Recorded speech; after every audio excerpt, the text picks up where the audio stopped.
सरकार ने घटाई सेंट्रल एक्साइज ड्यूटी। बीजेपी प्रदेश अध्यक्ष ने फैसले को बताया ऐतिहासिक। कहा पीएम मोदी ने देश को दी बड़ी सौगात।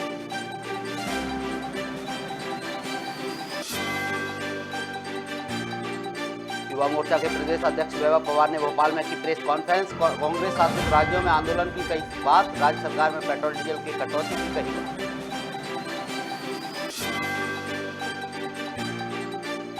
दमोह में कांग्रेस कार्यालय में हुई पत्रकार वार्ता। कांग्रेस कमेटी के जिला अध्यक्ष ने कहा 27% आरक्षित के साथ ही चुनाव संपन्न कराने का कांग्रेस ने लिया है निर्णय।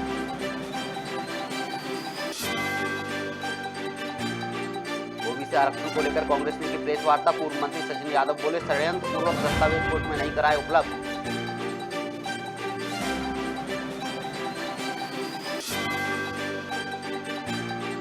बिल्डिंग की गैलरी से खेलते वक्त गिरी मासूम। उपचार के दौरान 2 साल की मासूम ने तोड़ा दम। इंदौर राजेंद्र नगर थाना क्षेत्र का है मामला।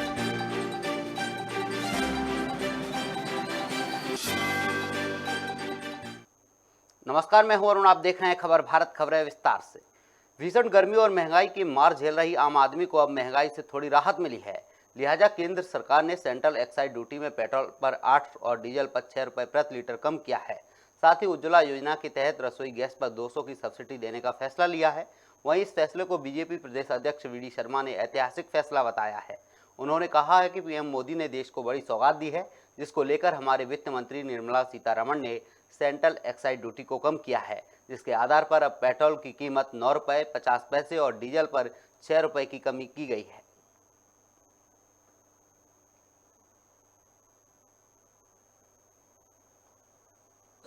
आज माननीय प्रधानमंत्री नरेंद्र मोदी जी ने देश को एक बड़ी सौगात दी है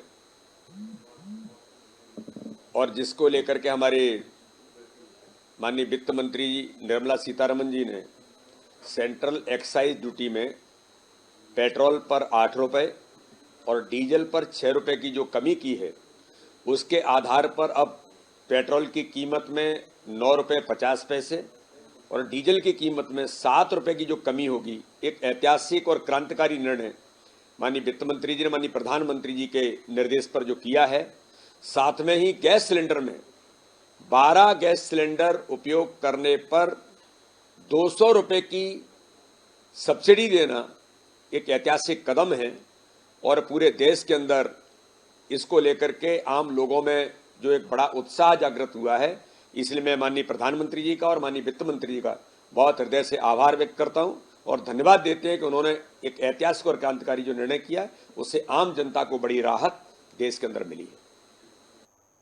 युवा मोर्चा के प्रदेश अध्यक्ष वैभव पवार ने भोपाल में प्रेस कॉन्फ्रेंस की, जिसमें वैभव ने कहा कि कांग्रेस शासित राज्यों में युवा मोर्चा आंदोलन करेगा। साथ ही राज्य सरकारों से पेट्रोल डीजल से वेट कटौती की मांग भी की जाएगी। पेट्रोल और डीजल के दामों में भारी कटौती करने का काम केंद्र सरकार ने किया है। एक्साइज ड्यूटी कम करके इसमें पेट्रोल में 9.5 रुपये और डीजल में 7 रुपये की कटौती हुई है। साथ ही साथ जो गैस के सिलेंडर हैं, उज्ज्वला योजना के माध्यम से जो गैस के सिलेंडर उपलब्ध हुए हैं, उसमें अब 12 महीने तक 12 सिलेंडर में 200 रुपये की सब्सिडी देने का काम भी केंद्र की सरकार कर रही है। इसके पहले भी जब 2021 में भारतीय जनता पार्टी की सरकार ने यह निर्णय लिया था, तो विपक्षी दलों ने और विपक्ष के सभी लोगों ने कहा था कि ये एक चुनावी सगुफा है और भारतीय जनता पार्टी की सरकार ने यह निर्णय चुनाव को देखते हुए किया है। लेकिन भारतीय जनता पार्टी वो राजनीतिक दल है जो राजनीतिक क्षेत्र में काम करता है और चुनाव में काम अपने विकास के आधार पे और काम के आधार पे चुनाव लड़ने वाला राजनीतिक दल है। हम इस निचले दर्जे की राजनीति नहीं करते हैं। उस समय भी कांग्रेस शासित राज्यों ने अपने राज्यों में डीजल और पेट्रोल में कमी नहीं की थी। वर्तमान परिस्थितियों में भी यदि बात करें तो पश्चिम बंगाल हो, दिल्ली हो, राजस्थान हो, तेलंगाना हो, आंध्र प्रदेश हो, तमिलनाडु हो, ऐसे राज्यों ने पेट्रोल और डीजल की बढ़ोतरी जो रेट में कमी आई है, उसमें कमी नहीं की है। भारतीय जनता युवा मोर्चा पूरे देश भर में आदरणीय तेजस्वी सूर्या जी के नेतृत्व में यदि अगले आने वाले 24 घंटों में इन राज्यों में पेट्रोल और डीजल की दामों में कमी नहीं हुई और उन्होंने अपने यहाँ पर पेट्रोल और डीजल के दामों को कम नहीं किया, तो उसके खिलाफ भारतीय जनता युवा मोर्चा पूरे देश भर में विपक्षी राज्यों जहां पर पेट्रोल डीजल की कीमतें केंद्र सरकार के कम करने के बाद भी कम नहीं हो रही हैं, वहां पे भारतीय जनता युवा मोर्चा एक बड़ा और उग्र आंदोलन करेगा। यह भारतीय जनता पार्टी ने भारतीय जनता युवा मोर्चा के नेतृत्व में पूरे देश भर में तय किया है। यदि वर्तमान समय में निर्मला इंदौर के प्रेस क्लब में कांग्रेस ने ओबीसी आरक्षण को लेकर प्रेस वार्ता की। आपको बता दें 25 मई को पंचायत चुनाव सहित नगर निगम को लेकर आरक्षण होना है, जिसे लेकर पूर्व मंत्री सचिन यादव ने कहा कि षड्यंत्र पूर्वक भाजपा सरकार ने कोर्ट में दस्तावेज उपलब्ध नहीं किए, जिसके कारण आरक्षण घटकर 14% रह गया। आगे और क्या कुछ कहा है मंत्री ने, आइए आपको सुनवाते हैं। देखिए, इसके लिए एक फॉर्मूला जो है हमारे आदरणीय कमलनाथ जी के नेतृत्व में बनाया जा रहा है और उसमें सुनिश्चित किया जाएगा कि ओबीसी वर्ग के साथ साथ हमारे अन्य जो वर्ग हैं उन वर्गों का भी विशेष रूप से ध्यान रखा जाएगा और उस फॉर्मूले के तहत जो है आगामी कार्रवाई को अंजाम देने का काम किया कोई डिसाइड नहीं होता। आदरणीय कमलनाथ जी जो है उनको सारे अधिकार दे रखे हैं और वही बैठ करके जो है डिसाइड करेंगे। छत्तीसगढ़ के मुख्यमंत्री भूपेश बघेल ने सीतापुर का दौरा किया। इस दौरान सीएम भूपेश बघेल ने केरजू में पुलिस चौकी बनाने की घोषणा की। वहीं सीतापुर के थाना प्रभारी ने बताया कि क्षेत्र में लगभग 84 गांव आते हैं, जहां फरियादी अपनी फरियाद दर्ज कराने दूर से आते हैं, जिसके कारण लोगों को काफ़ी समय हो जाता है। और आगे कहा कि लोगों के लिए आने वाले दिनों में नई पुलिस चौकी का भवन बनकर तैयार हो जाएगा, जिससे उनको राहत मिलेगी और अव्यवस्था भी नहीं होगी। हमारा प्रयास जो है बहुत तेज़ी से चल रहा है। उसके लिए हम लोग जगह का चिन्हांकन करना है और ज़मीन की आवश्यकता है। जो पुलिस चौकी केरजू में खोलने की बात आई है और उसके लिए भी सीमांकन जो दायरा है, कितने अपराध है, उसके हिसाब से अपन जानकारी कलेक्ट कर रहे हैं और जल्द से जल्द उसका हम लोग नोटिफिकेशन बनाकर वरिष्ठ कार्यालय को भेजेंगे और आगे की प्रक्रिया वहाँ से होगी। मतलब फरियादियों को अब सीतापुर मुख्यालय नहीं आना पड़ेगा, वहीं सूचना दे सकते हैं। हाँ, जो दूरी, क्योंकि केरजू ग्राम पंचायत जो थाना सीतापुर से लगभग 40 किलोमीटर की दूरी पड़ता है, तो उस आसपास क्षेत्र के लगभग 15-20 गाँवों को ये एक बहुत बड़ी राहत हो जाएगी कि उनके जो फरियाद जो उनको लेकर उनको सुबह से शाम हो जाता है थाना आकर उनको अपनी रिपोर्ट दर्ज कराने में, वो उनको त्वरित उसका समाधान मिलेगा और उनके रिपोर्ट पर कार्रवाई भी त्वरित होगी। दमोह में ओबीसी वर्ग के 27% आरक्षण की मांग को लेकर कांग्रेस कार्यालय में प्रेस वार्ता का आयोजन किया गया, जिसमें कांग्रेस कमेटी के जिला अध्यक्ष मनु मिश्रा ने कहा कि कमलनाथ ने सुप्रीम कोर्ट में याचिका दायर की थी कि ओबीसी वर्ग के लिए 27% आरक्षण दिया जाए, लेकिन सुप्रीम कोर्ट ने 50% के अंदर आरक्षण दिया, जिससे 14% आरक्षण ही ओबीसी वर्ग को प्राप्त हो पा रहा है। वहीं कांग्रेस ने यह निर्णय लिया है कि आगामी त्रिस्तरीय पंचायत चुनाव में 27% आरक्षण के साथ ही चुनाव संपन्न कराए जाएंगे। आज हमारे इलेक्ट्रॉनिक और प्रिंट मीडिया के सभी साथियों को हमने जिला कांग्रेस कमेटी ने आमंत्रित किया था।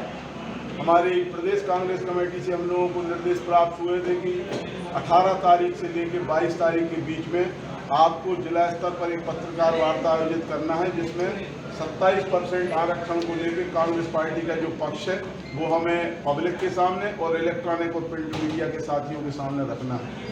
कमलनाथ जी ने अपने मुख्यमंत्री रहते हुए 27% आरक्षण का आह्वान किया था और उस समय उन्होंने विधानसभा में विधेयक भी रखा था और अपनी तरफ से उन्होंने प्रयास किया था कि 27% आरक्षण ओबीसी वर्ग को मिले।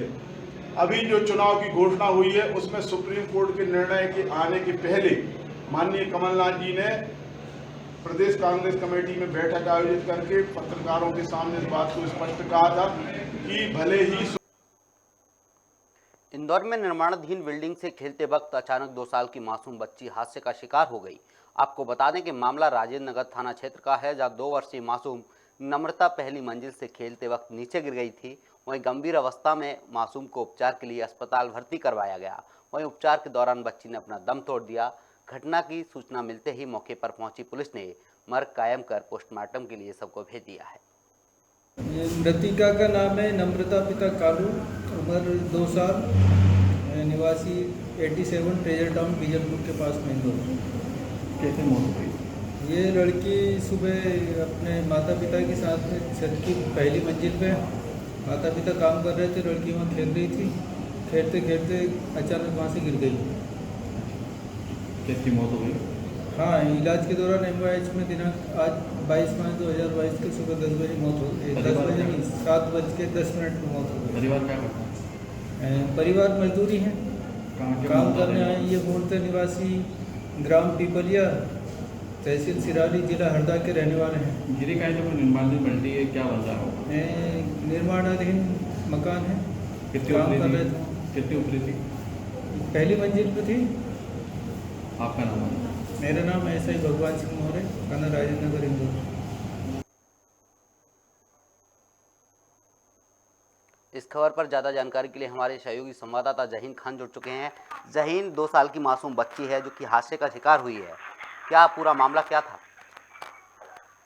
मैं आपको बता दूं, एक निर्माण चल रहा था बिल्डिंग के अंतर्गत, उसी को लेकर गैलरी में खेलते वक्त एक 2 साल की मासूम जो है वो उसके ऊपर जो छाजा गिर गया और उस छाजा गिरने से जो है वो घायल हो गई और उसने जो है दम तोड़ दिया। आपको बता दें, टेटर टाउन कॉलोनी में काम चल रहा था निर्माणाधीन, उसी को लेकर जो है ये पूरी घटनाक्रम हुई। पुलिस ने फिलहाल मर्ग कायम कर पीएम को एमवाई हॉस्पिटल के लिए पहुंचाया गया है और राजेंद्र नगर थाना क्षेत्र का पूरा मामला बताया जा रहा है। जहीन, क्या बच्ची के ऊपर साजा गिरा है या बच्ची साजे से नीचे गिरी है?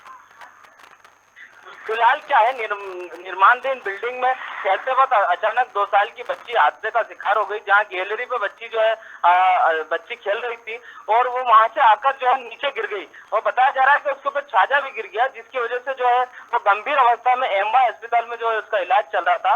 इलाज के दौरान उसकी मौत हो गई। ये मामला पूरा जो है राजेंद्र नगर थाना क्षेत्र का है, जहाँ पर गिरीश लोधी की जो निर्माण बिल्डिंग जो है उसका काम चल रहा था, वहीं पर चौकीदार तालू बोरेल और उसका परिवार देखरेख करता था। उसी की जो बच्ची है नम्रता, वही इसका हादसे का शिकार हुई है और फिलहाल जो है पुलिस ने जो है मर्ग कायम कर लिया है और पोस्टमार्टम के लिए उसकी बॉडी को पहुंचाया। तमाम जानकारी के लिए बहुत बहुत शुक्रिया जहीन आपका। आपको बता दें, इंदौर से एक खबर है जहाँ बिल्डिंग से बच्ची नीचे गिरी है, जो हादसे का शिकार हुई। बच्ची का इलाज के दौरान बच्ची की मौत हो गई है। अंबिकापुर शहर के मणिपुर चौकी थाना क्षेत्र में एक महिला की अर्थनगन लाश मिली है। वहीं स्थानीय और लोगों ने महिला की लाश को देखकर तत्काल पुलिस को इसकी सूचना दी। इसी दौरान मौके पर पुलिस और फॉरेंसिक की टीम ने जांच में जुट गई है। वहीं पुलिस को शव के कुछ देर पर ही चश्मा, चप्पल और चावल बिखरा हुआ मिला था। साथ ही पुलिस के मुताबिक महिला की हत्या गला दबाकर की गई है। आज सुबह सुबह जानकारी प्राप्त हुई कि मणिपुर चौकी के पास जो हाईवे है, हाईवे पे से कुछ दूरी पर तकरीबन 300-400 मीटर अंदर पर एक खेत पे एक महिला की जो है बॉडी मिली हुई है। इसमें अभी तत्काल पुलिस मौके पर पहुंच चुकी है और अभी हम उसको निरीक्षण कर रहे हैं और जो भी इसमें साथ ही आसपास के लोगों को बुलाकर सबसे पहले जो मृतिका है उसकी बॉडी की पहचान की जा रही है और देखने से यह संभवतः यह प्रतीत होता है कि इसे गला दबाकर शायद मारा गया होगा, पर अभी जब तक पीएम नहीं होता कुछ भी कहना उचित नहीं होगा और इसमें हमारी अभी विवेचना जारी है और जल्दी ही हम इसमें निराकरण तक पहुँचेंगे। दुष्कर्म की संभावना भी लग रही है सर? अभी जैसा मैंने बताया, पीएम रिपोर्ट के बाद ही कुछ कहना संभव हो पाएगा। इसमें अभी हमारी जांच जारी है। पीएम होने के पश्चात ये समझ में आएगा कि मृत्यु का कारण क्या था। इंदौर के एरोड्रम थाना क्षेत्र के विद्या पैलेस में फांसी लगाकर एक युवक ने आत्महत्या कर ली। दरअसल रिक्शा चालक आर्थिक तंगी के चलते अपने ही घर में फांसी लगाकर उसने आत्महत्या की है। आपको बता दें, घटना वाले दिन परिवार किसी जरूरी काम से बाहर गया हुआ था। वहीं मौके पर पुलिस ने शव को बरामद कर लिया है। पीएम के लिए जिला अस्पताल में शव को भेजा गया है। साथ ही मर्ग कायम कर पुलिस जाँच में जुट गई है। मृतक का नाम है मुकेश, पिता कन्हैयालाल जोशी। ये ऑटो रिक्शा चलाता था और ये अभी कहीं बीच में कहीं काम करने जाता था, तो ये इसका नाम पता। सर, क्या सूचना मिली थी? हमको सूचना मिली थी कि थाना एरोड्रम क्षेत्र के विद्या पैलेस कॉलोनी में किसी व्यक्ति ने फांसी लगा के आत्महत्या कर ली, जिसकी सूचना पे हम लोग वहाँ पर पहुँचे और फिर इसके बाद हमने जाँच की। मृतक के पास कोई सुसाइड नोट नहीं मिला। हाँ, परिवार से बात करने पे कारण आया कि थोड़ा सा परेशान चल रहा था, आर्थिक स्थिति ठीक नहीं थी और थोड़ा शराब के नशे का आदी था और बाकी अब जांच की जाएगी। उप निरीक्षक अजय कुमार मार्को, थाना एरोड्रम, जिला इंदौर। मुकेश जोशी फांसी लगा ली थी। कारण तो हमको पता नहीं, मैं तो साइड पे था, सर का फोन आया तब आया मैं। हाँ, ऑटो रिक्शा चलाता था। कुछ किसी से विवाद या घटना कुछ नहीं, ऐसा तो कुछ भी नहीं था। क्या सूचना मिली? मैं बोलता हूँ साइड पे था, काम कर रहा था और जस्ट घर पे आया ही था और सर का फोन आया, तो वैसे ही साइड पे से मैं चला गया घर से। नहीं, ऐसा कुछ भी नहीं मिला। तंबाकू और पाउच निकले थे जेब में से बस। कुछ नशा वगैरह? हाँ, नशा तो करता है। अनूपपुर में खनिज विभाग की टीम अचानक कोतमा क्षेत्र के रेहुंदा जैद स्टोन क्रेशर में छापामार कार्रवाई की है, जिसमें क्रेशर को सील कर दिया गया है। वहीं आगामी आदेश तक क्रेशर परिसर में खनिज भंडारण और क्रेशर संचालन पर पूरी तरह से रोक लगा दी गई है। आपको बता दें कि सील किए गए क्रेशर में 20 से 25 गाड़ी रेत का भंडारण भी देखा गया है।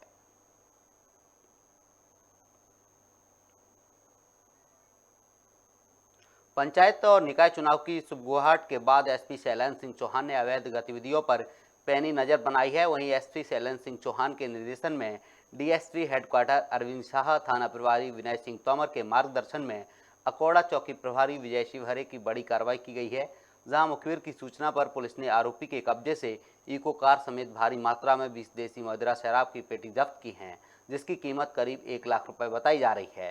साथ ही पुलिस ने आरोपी के खिलाफ प्रकरण दर्ज कर उसे गिरफ्तार कर जांच शुरू कर दी है। सूचना प्राप्त हुई थी कि एक इको वैन जिसका नंबर UP 16 T 371 जो भिन्न तरफ से अवैध शराब लिए आ रही है, तो सूचना से वरिष्ठ अधिकारी को अवगत कराया गया और कूड़ा तिराहे पर वाहन चेकिंग लगाई गई। वाहन चेकिंग के दौरान जो सूचना प्राप्त हुई वो गाड़ी आती हुई दिखी, तो वो वहाँ से भागने की कोशिश करने लगा, जिसको घेराबंदी कर पकड़ा और जब गाड़ी की चेक किया तो उसमें 20 पेटी अवैध शराब की भरी हुई पाई गई। तो आरोपी से नाम पता पूछा गया तो आरोपी द्वारा अपना नाम बताया गया और आरोपी द्वारा शराब का लाना ग्वालियर से बताया गया है और पुलिस उसकी जांच कर रही है कि आरोपी कहां से शराब लेकर आया हुआ था। 34(2) के तहत मामला पंजीबद्ध कर जांच जारी चल रही है। नर्मदापुरम में एक किसान ने अपनी आय को दोगुना ज्यादा करने के लिए खेत में ट्यूबवेल खुदवाकर सोलर पंप लगाकर सिंचाई की है।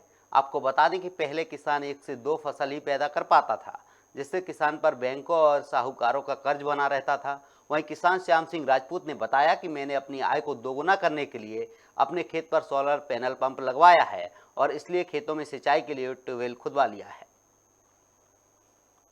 सिंह है मेरा नाम, डोलहिया का रहने वाला हूँ। छोटी सी ज़मीन है, थोड़ी सी, मेरी 8 एकड़ करीब और सौर ऊर्जा लगवाया है। किसानी करते हैं हम लोग। वहाँ चल के आम के झाड़ है, नींबू के हैं, आय के लिए सौर ऊर्जा लगवाई है। अपनी आय को दोगुना करने के लिए किस तरह के प्रयास किए गए हैं?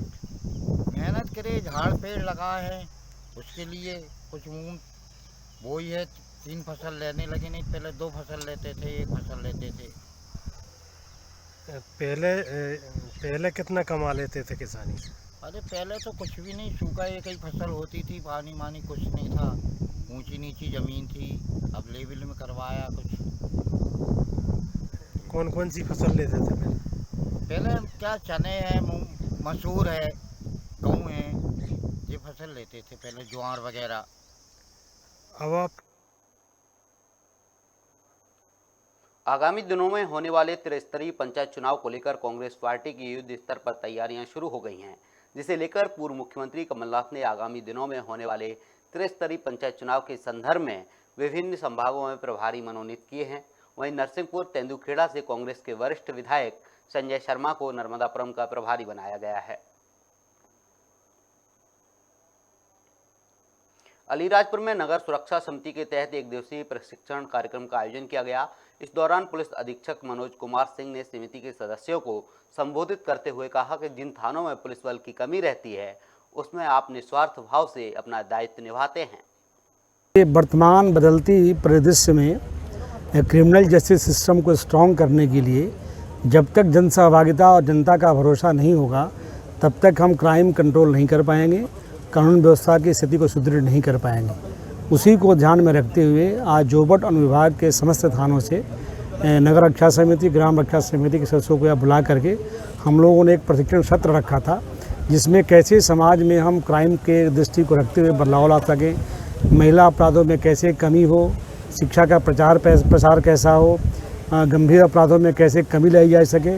इन सारे बिंदुओं पे हम लोगों ने बात किया है। बात करके एक भरोसा जगाने का प्रयास किया है कि आम जनता पुलिस से जुड़े, पुलिस से जुड़ करके मित्रवत व्यवहार करके हम काम करें, ताकि हमारे पास जो संख्या हमारी कम है उसमें भी इजाफा हो, हमारा इंटेलिजेंस इनपुट भी बढ़े और क्राइम कंट्रोल करने में हमको सुविधा भी हो।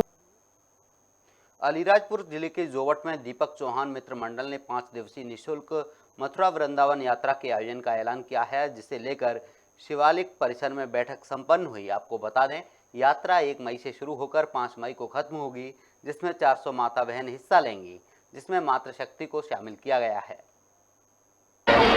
आज मैं नगर की महिलाओं को मतलब ले जाने के लिए सभी को यहाँ पे आमंत्रित किया है।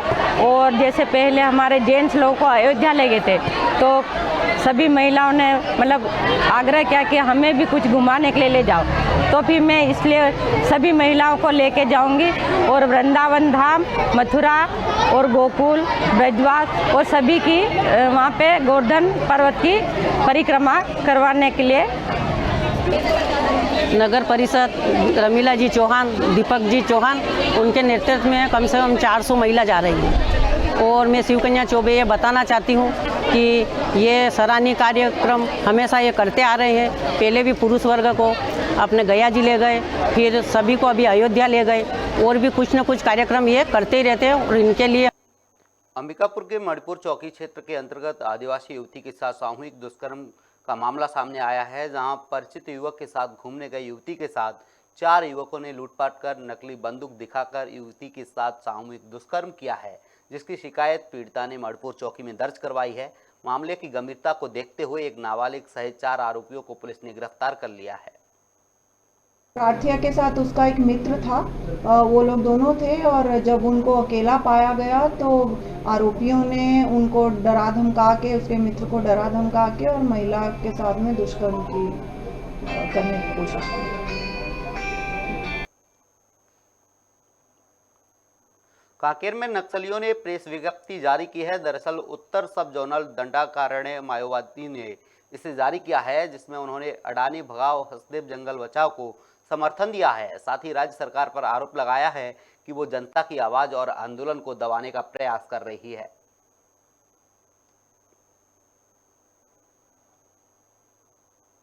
राजगढ़ जिले के व्यावरा रेलवे स्टेशन पर लगातार पिछले 13 दिनों से रेल यात्रियों को ठंडा पानी पिलाया जा रहा था, जिसका समापन 2000 ठंडे वाटर कैंपर के साथ हुआ है। इस दौरान एसडीएम संजय उपाध्याय सहित कई लोग शामिल हुए और महिलाओं को पुष्पमाला देकर कार्यक्रम का समापन किया। यहाँ आकर नारी शक्ति द्वारा इस प्रचंड धूप के समय पे ट्रेन के यात्रियों के सुख सुविधा का ध्यान रखते हुए उनको पानी पिलाने का जो काम ब्यावरा की नारी शक्ति ने किया है, उसके लिए मैं उनका बहुत बहुत अभिनंदन और साधुवाद देता हूँ।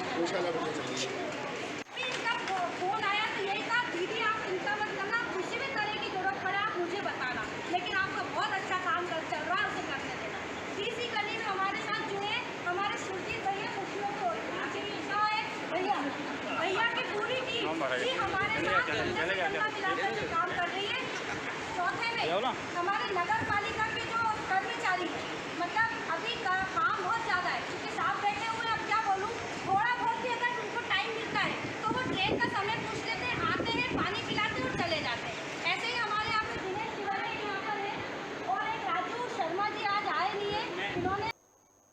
फिलहाल इस बुलेटिन में इतना ही। आप बने रहिए खबर भारत के साथ। नमस्कार।